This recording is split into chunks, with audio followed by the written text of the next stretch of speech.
The world was shocked by images of Nigerians, especially in the United Kingdom, queuing to get their hands on World Cup kit specially designed by Nike.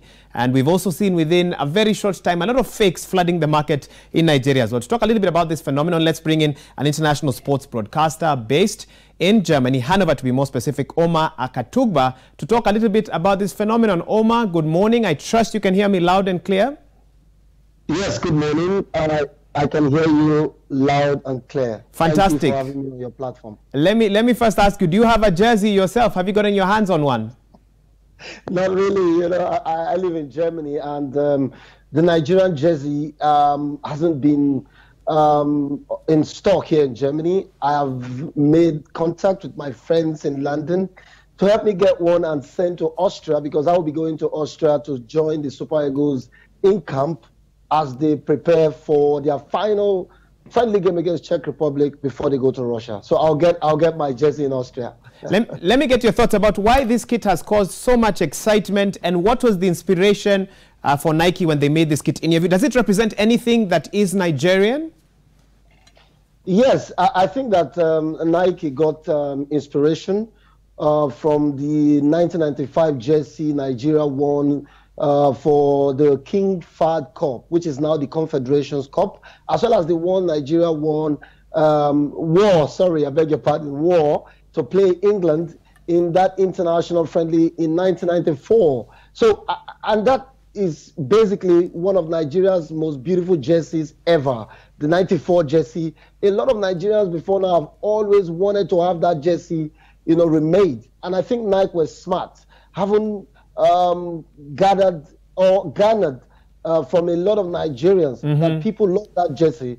They got inspiration from that jersey and remade it. And of course, that has been a huge success. But I also think that Nike, you know, did some very beautiful PR work. When the jersey was unveiled, you had a lot of international media platforms talking about the Nigerian jersey, writing about the Nigerian jersey. And that was quite deliberate. And that made a huge impact in the way the jerseys have been, you know, accepted by Nigerians. Obviously, a lot of Nigerian businessmen have now seen a business opportunity. Talk to me about the impact of fake kit that we are here. I don't know if there's fake kit in Europe, but I'm sure in Nigeria, there are a lot of people getting their hands on that fake kit. I must be honest with you, the fake kits are actually selling faster than the original for economic reasons. Nigeria is the largest economy in Africa, but the fact that there's still a high level of poverty in the country explains why the fake ones are selling faster. The fake jerseys are going for 7,000 naira, which is about $20 or $15, which is quite affordable for the average Nigerian. Before the kits were released, I actually tweeted that Nigerians in the eastern part will be in business because these guys are usually known for producing counterfeit products. This might not be nice, but it's the truth. And I said that those guys will go into business as soon as possible. And lo and behold, that is what happened. They swung into action, flooded the market with so many fakes, actually beautiful, just as the original. Just like the original.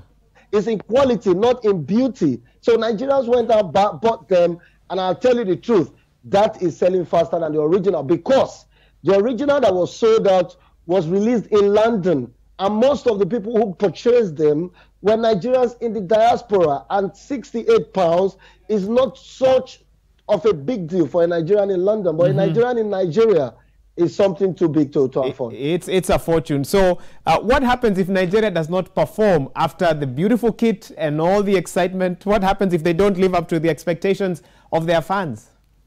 I think it will be a disgrace, actually, because the jersey has created some kind of buzz, some kind of frenzy, and that would make the world to pay attention, you know, to Nigeria, because everyone will be wondering, who are these guys? Even though a lot of fans may not know Nigeria. Of course, we are not one of the favorites, but the jersey seems to have put us in the spotlight. So a lot of people want to even watch Nigeria. Let me even see these guys who made so much noise about jersey. Let's see if they have quality on the pitch to match the frenzy they created before the World Cup. So if Nigeria doesn't do well, it will be an absolute disgrace, in my opinion, because I personally think that there have been too much noise about jersey, because that's actually nothing compared to doing well at the World Cup. So I think Too much noise. So a poor performance will be a disgrace. Too much noise about the jersey. Finally, for fans who may not have been following Nigeria's build-up, how have their preparations for the World Cup been so far?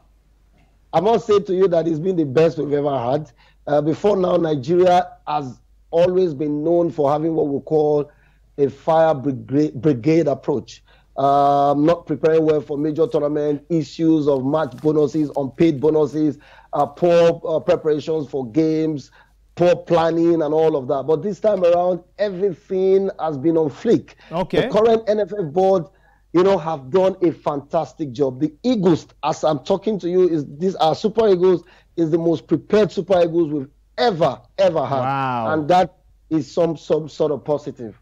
Well, Omar, I hope you'll have the same enthusiasm towards the tail end of the World Cup. We'll wait for the kickoff in Russia. All the best to the Super Eagles. Kenya is not in the World Cup, but we are cheering you on, and all the other African nations that will be representing the continent in Russia later on this month. That's Omar Katugba, international sports broadcaster, who is based in Hanover in Germany. Thank you for your time, Omar, once again.